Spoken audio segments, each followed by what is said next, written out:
Capítulo 2. Um jeito infalível de fazer inimigos e como evitá-lo. Quando estava na Casa Branca, Theodore Roosevelt confessou que se estivesse certo 75% do tempo, teria alcançado suas mais altas expectativas. Se 75% era o mais alto patamar que um dos homens mais notáveis do século XX poderia sonhar em atingir, o que esperar de você e de mim? Se puder garantir que está certo 55% do tempo, você pode ir para Wall Street e ganhar $1 milhão por dia. Se não tem certeza de que consegue acertar nem 55% das vezes, por que deveria dizer aos outros que eles estão errados? É possível usar o olhar, o tom de voz e os gestos para dizer aos outros com a mesma eloquência das palavras que eles estão errados. Mas se você fizer isso, eles concordarão com você? Nunca, pois você está acertando um golpe em cheio na inteligência, na capacidade de julgamento, no orgulho e no amor próprio deles. Eles terão vontade de revidar, mas não de mudar de ideia. Você pode usar toda a lógica de Platão ou Kant, mas não conseguirá fazê-los mudar de opinião, pois feriu os sentimentos deles. Nunca comece a conversa anunciando: vou lhe provar isso e aquilo. É ruim. É como se dissesse: sou mais inteligente que você. Vou lhe dizer uma ou duas coisas e fazê-lo mudar de ideia. Esse comportamento soa como um desafio. Provoca o conflito e faz o interlocutor querer o enfrentamento antes mesmo de você argumentar. Mesmo nas condições mais propícias, é difícil fazer com que as pessoas mudem de ideia.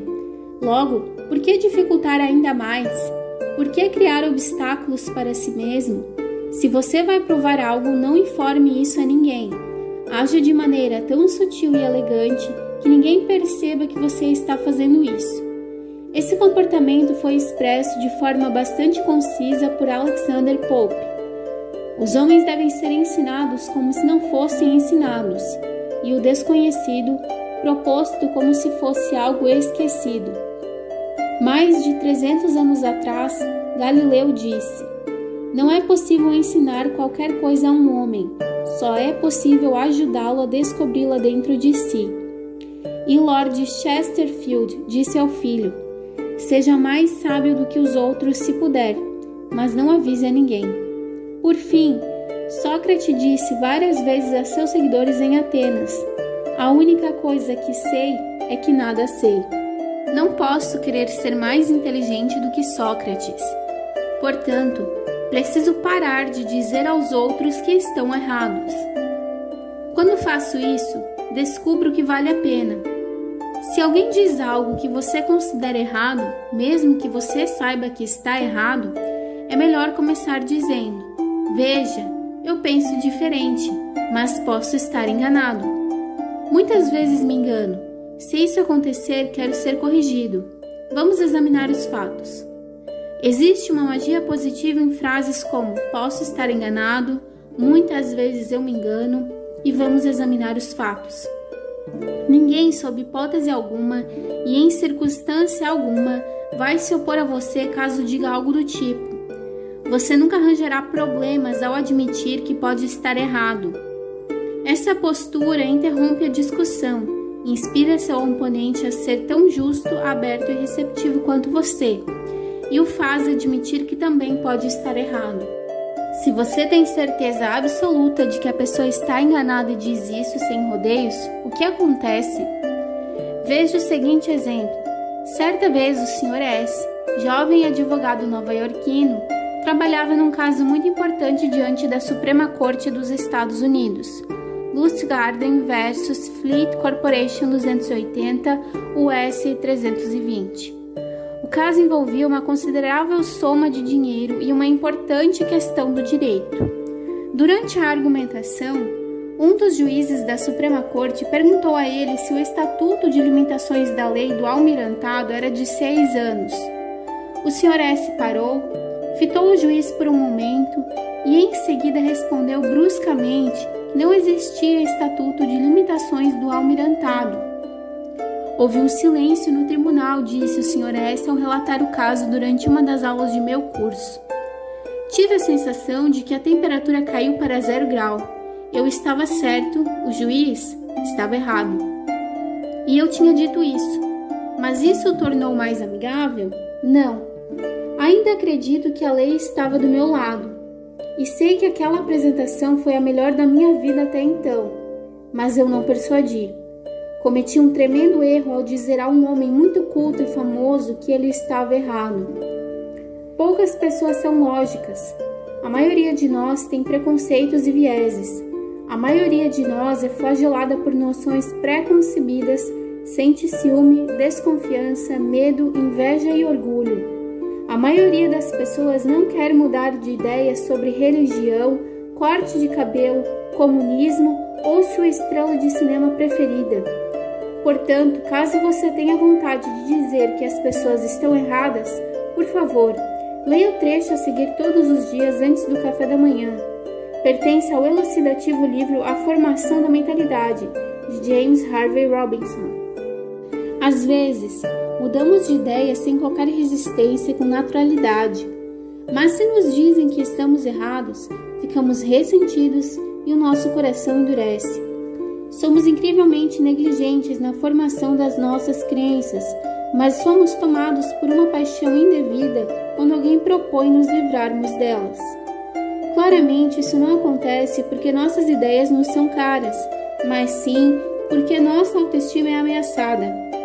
As palavrinhas meu e minha são as mais importantes nas relações humanas, e perceber isso é o começo da sabedoria. Elas têm a mesma força, não importa se dizemos meu jantar, meu cachorro, e minha casa ou meu pai, meu país e meu Deus. Não ficamos apenas ressentidos quando nos dizem que nosso relógio está errado e nosso carro está sujo, mas também que nossa concepção sobre os canais de Marte está errada. Também nossa pronúncia da palavra epíteto é ruim, e nosso ponto de vista sobre o valor medicinal da salicina e sobre as datas de Sargão I estão equivocados. Gostamos de continuar acreditando naquilo que nos acostumamos a aceitar como verdadeiro, e o ressentimento despertado quando alguém lança dúvidas sobre nossos pressupostos nos leva a procurar uma desculpa para nos agarrarmos a eles. Resultado: a maior parte daquilo que chamamos de raciocínio consiste em encontrar argumentos para continuar acreditando naquilo em que já acreditamos. Em seu livro Tornar-se Pessoa, o renomado psicólogo Carl Rogers escreveu, trecho adaptado: descobri que é de enorme valor quando consigo me permitir compreender o outro indivíduo. A maneira que escolhi para escrever essa frase pode parecer estranha. É necessário se permitir compreender o outro? Acredito que sim. Nossa primeira reação à maioria das afirmações que ouvimos dos outros é avaliar ou julgar, e não compreender. Quando alguém expressa algum sentimento, ponto de vista ou uma crença, nossa tendência quase imediata é sentir que está certo ou é estúpido, é anormal, é irracional, é incorreto, é ruim. Poucas vezes nos permitimos compreender exatamente o que a afirmativa significa para o outro. Certa vez, contratei um decorador de interiores para fazer algumas cortinas para minha casa. Quando a conta chegou, fiquei desesperado. Dia depois, uma amiga me visitou e reparou nas cortinas. Falei o preço e ela exclamou com um leve tom de triunfo: "O quê? Que horror! Lamento que ele tenha se aproveitado de você." Ela disse a verdade, mas poucas pessoas gostam de ouvir verdades que refletem seus pontos de vista. Por isso, como sou humano, tentei me defender. Destaquei que, no fim, a melhor qualidade acaba saindo cara, que não se pode obter qualidade e gosto artísticos a preço de banana e etc. No dia seguinte, outra amiga apareceu, admirou as cortinas, ficou entusiasmada e disse que adoraria poder arcar com os custos de criações tão belas em sua casa. Minha reação foi totalmente diferente. Confessei: para falar a verdade, eu também não tenho condições de arcar. Paguei caro demais. Me arrependi de ter encomendado essas cortinas. Quando estamos errados, podemos admitir para nós mesmos, e quando somos tratados com tato e gentileza, podemos admitir para os outros e até nos orgulhar de falarmos com franqueza e a mente aberta. Mas não agimos assim se nosso interlocutor faz questão de nos lembrar o fato desagradável. Horace Greeley, o mais famoso editor americano na época da Guerra Civil, discordava veementemente das políticas de Lincoln. Acreditava ser capaz de levar Lincoln a concordar com ele com uma campanha de ridicularizações e agressões. Greeley agiu dessa forma mês após mês, ano após ano. Chegou ao ponto de escrever um ataque pessoal, brutal, amargo e sarcástico contra Lincoln no dia em que o presidente foi alvejado por Booth. Toda essa amargura teria levado Lincoln a concordar com Greeley? De forma alguma. Ridicularizar e agredir nunca funcionam. Se quiser excelentes sugestões sobre como lidar com as pessoas, como se comportar e aprimorar sua personalidade, leia a autobiografia de Benjamin Franklin, uma das mais fascinantes histórias de vida já escritas, um clássico da literatura americana. Ben Franklin conta como superou o péssimo hábito de entrar em discussões e se tornou um dos homens mais capazes, gentis e diplomáticos da história dos Estados Unidos. Certo dia, quando Franklin ainda era um jovem desajeitado, um velho amigo o chamou para uma conversa e soltou algumas verdades inconvenientes. Foi alguma coisa assim: "Bem, você é impossível. Quando você dá uma opinião, ela vem carregada de agressões para quem discordar. São tão ofensivas que ninguém se importa com elas. Seus amigos percebem que se sentem melhor quando você não está por perto. Você é tão sábio que ninguém pode lhe dizer nada. E a verdade é que ninguém vai sequer tentar lhe dizer nada, o que só geraria desgaste e mal-estar. Por isso, é provável que você não aprenda mais do que já sabe atualmente, o que é bem pouco." Uma das coisas mais incríveis que sei sobre Ben Franklin é a forma como ele aceitou essa repreensão tão incisiva. Na época, ele já era grande e inteligente o bastante para perceber que aquilo era verdade, para sentir que estava fadado ao fracasso e a se tornar um desastre social. Por isso, deu uma guinada. Começou a mudar imediatamente, deixando de lado a insolência e a presunção. Eu me impus uma regra. Passei a evitar toda e qualquer discussão que pudesse ferir os sentimentos alheios e a me reprimir quando queria fazer afirmações categóricas ao expor meus pensamentos. Cheguei a me proibir de usar palavras ou expressões que implicavam uma opinião inabalável, como com certeza, sem dúvida, etc. No lugar delas, adotei acredito, entendo ou imagino que algo é assim ou assado, ou no momento me parece que. Quando alguma pessoa afirmava algo que eu acreditava estar errado, eu me alegrava o prazer de contradizê-la sem a menor cerimônia e demonstrar que ela estava falando um absurdo. Quando eu precisava responder a alguém, começava dizendo que em determinados casos e circunstâncias, aquela opinião estaria correta, mas no caso em questão, parecia haver algumas diferenças, etc. Logo descobri a vantagem dessa mudança de comportamento. As conversas se tornaram mais agradáveis. Passei a dar opiniões de forma modesta, o que fez com que fossem mais bem recebidas e causassem menos contradições. Passei a sofrer menos quando descobria que estava enganado. Quando eu estava certo, tornou-se mais fácil fazer meu ponto de vista prevalecer e os outros reverem os próprios erros e concordassem comigo. Em outro trecho, ele acrescenta: "Quando passei a agir dessa forma no começo, tive a sensação de que estava cometendo uma violência contra a minha natureza, mas com o passar do tempo, esse comportamento se tornou tão fácil e habitual que talvez tenham se passado 50 anos sem que alguém tenha me ouvido soltar qualquer expressão dogmática. Depois da integridade do meu caráter, considero esse hábito o mais importante característica que me ajudou a obter tanta influência junto a meus compatriotas quando propus novas instituições ou a alteração das antigas, em tanta influência nos conselhos públicos de que participei. A verdade é que nunca passei de um mau orador sem eloquência, hesitante na escolha das palavras, com um domínio mediano da linguagem. No entanto, em geral, eu conseguia transmitir minhas ideias.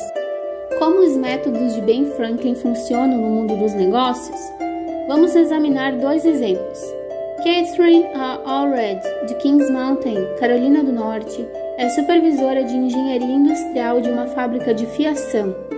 Diante de uma de minhas turmas, ela contou como lidou com um problema difícil antes e depois de treinar comigo.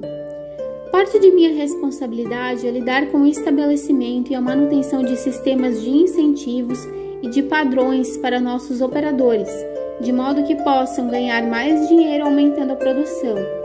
O sistema que estávamos usando funcionava bem quando produzíamos apenas 2 ou 3 tipos de fio, mas pouco antes tínhamos expandido nosso estoque e nossas instalações para permitir a produção de mais de 12 variedades.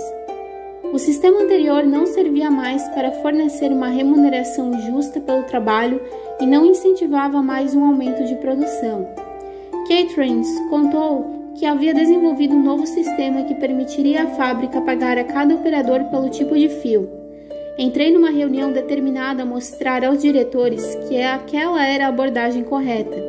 Expliquei em detalhes por que estavam errados e demonstrei em que ponto estavam sendo injustos e que meu novo sistema tinha todas as respostas necessárias para corrigir os defeitos. Para dizer o mínimo, foi um fracasso retumbante. Perdi tanto tempo defendendo minha posição que não dei a eles qualquer espaço para admitir com elegância os problemas do sistema antigo. O assunto estava encerrado, admitiu. Ela abriu um sorriso e continuou. Depois de comparecer a várias aulas deste curso, percebi claramente onde havia errado. Marquei uma nova reunião e dessa vez perguntei onde achavam que estavam os problemas. Conversamos sobre cada ponto e pedi a opinião de todos sobre o melhor procedimento a ser adotado. De tempos em tempos, dei sugestões discretas e deixei que eles desenvolvessem meus sistemas sozinhos, naturalmente. No fim da reunião, quando enfim apresentei minha proposta, ela foi aceita com entusiasmo. Ela concluiu dizendo: estou convencida de que quando dizemos a uma pessoa sem rodeios que ela está errada, nada de bom acontece e podemos causar muitos danos. Esse comportamento elimina o sentimento de dignidade própria de quem o ouve. Com isso, você se torna uma parte desagradável de qualquer discussão. Vejamos outro exemplo e lembre-se de que os casos que menciono são típicos das experiências de milhares de pessoas. R.V. Crowley era vendedor de uma madeireira em Nova York. Crowley admitia que durante muitos anos disse a seus inspetores, pessoas calejadas no trabalho, que eles estavam errados. E quando discutia com eles, saía por cima, mas a verdade é que isso não adiantava de nada. Inspetores da indústria madeireira são como árbitros de futebol, disse o Sr. Crowley. Quando tomam uma decisão, nunca mais mudam de ideia. Depois de um tempo, o Sr. Crowley percebeu que sua empresa estava perdendo milhares de dólares graças às discussões que ele ganhava. Assim, ele decidiu mudar de tática e parar com as argumentações. O que aconteceu? Ele mesmo contou a história. Certa manhã, o telefone tocou no escritório. Do outro lado da linha, havia uma pessoa irritada me informando que toda a madeira de um vagão que havíamos despachado para sua fábrica era insatisfatória. A empresa tinha interrompido a descarga e solicitou que tomássemos providências imediatas para retirar a madeira do pátio. Após a descarga de 1/4 da carga do vagão, o inspetor deles relatou que a madeira estava 55% abaixo do padrão. Assim, eles se recusavam a aceitar o carregamento. O Sr. Crowley estava nitidamente tenso ao relembrar a história. Fui imediatamente até as instalações deles. No caminho, pensei em qual a melhor forma de lidar com a situação. De modo geral, eu deveria citar as regras de qualidade e tentar usar minha experiência e expertise na inspeção de madeira para convencer o inspetor deles de que a madeira tinha certa qualidade exigida e que ele se equivocava na interpretação das regras. No entanto, decidi aplicar os princípios que aprendi nesse curso. Quando cheguei, encontrei o agente que fizera a compra e o inspetor, ambos de péssimo humor, preparados para discutir e brigar. Nós 3 nos dirigimos ao vagão que estava sendo descarregado. Solicitei que continuassem a descarga para vermos como as coisas progrediam. Pediu ao inspetor que separasse as peças rejeitadas como vinha fazendo e fizesse outra pilha com as boas. Os alunos ouviam com atenção. Depois de observá-lo por algum tempo, comecei a perceber que a inspeção realmente estava sendo rígida demais e que ele se equivocava na interpretação das regras. A madeira em questão era o pinho branco, e eu sabia que o inspetor conhecia bem as madeiras resistentes, mas não tinha tanta competência nem experiência com o pinho branco. Essa madeira, por acaso, era a minha especialidade, mas mesmo assim não fiz objeções ao modo como ele a estava classificando. Simplesmente continuei observando e aos poucos comecei a perguntar por que determinadas peças não eram satisfatórias. Em nenhum momento insinuei que o inspetor estava errado. Deixei claro que só estava perguntando para poder fornecer à empresa deles exatamente o que queriam nas futuras remessas. Ao fazer perguntas no espírito amistoso, cooperativo, insistindo em dizer que eles estavam corretos ao descartar as tábuas inadequadas, fiz com que o humor do inspetor melhorasse e a tensão começou a diminuir. Em certo momento, teci um comentário ocasional que o despertou para a possibilidade de que talvez as peças rejeitadas correspondessem ao padrão que eles haviam comprado e que seria necessário um padrão mais caro para atender aos requisitos deles. O tempo todo tomei o cuidado para não fazer o inspetor pensar que eu estava criando caso. O Sr. Crowley contou que aos poucos a atitude do inspetor mudou. Ele, enfim, admitiu que não tinha experiência com pinho branco e começou a me fazer perguntas sobre cada peça que saía do vagão. Eu explicava por que as peças tinham qualidade especificada, mas insistia em dizer que não queríamos que ele aceitasse caso as peças não servissem para sua empresa. Em certo momento, ele começou a se sentir culpado cada vez que colocava uma peça na pilha de rejeitadas e acabou concluindo que o erro era deles, por não ter especificado a qualidade que atendia às suas necessidades. No fim, ele resolveu examinar toda a carga depois que parti, aceitou o lote inteiro e recebemos o valor total da venda. Ele concluiu falando da lição que tirou do caso. Nesse exemplo, um pouquinho de tato e de cuidado para não apontar os erros dos outros evitou que minha empresa perdesse uma soma substancial. Seria difícil estabelecer um valor de dinheiro para a boa vontade que foi preservada nessa situação. Aliás, não estou revelando nada de novo neste capítulo. 2000 anos atrás, Jesus já dizia: concorda prontamente com teu adversário. E 2200 anos antes do nascimento de Jesus, o rei Actoi do Egito ofereceu conselhos perspicazes ao filho, conselhos extremamente necessários nos dias atuais. Seja diplomático, isso o ajudará a alcançar o que deseja. Em outras palavras, não discuta com seu cliente, seu cônjuge ou seu adversário. Não diga que estão errados, não os irrite, use um pouco de diplomacia. Princípio 2. Demonstre respeito pela opinião alheia. Nunca diga você está errado.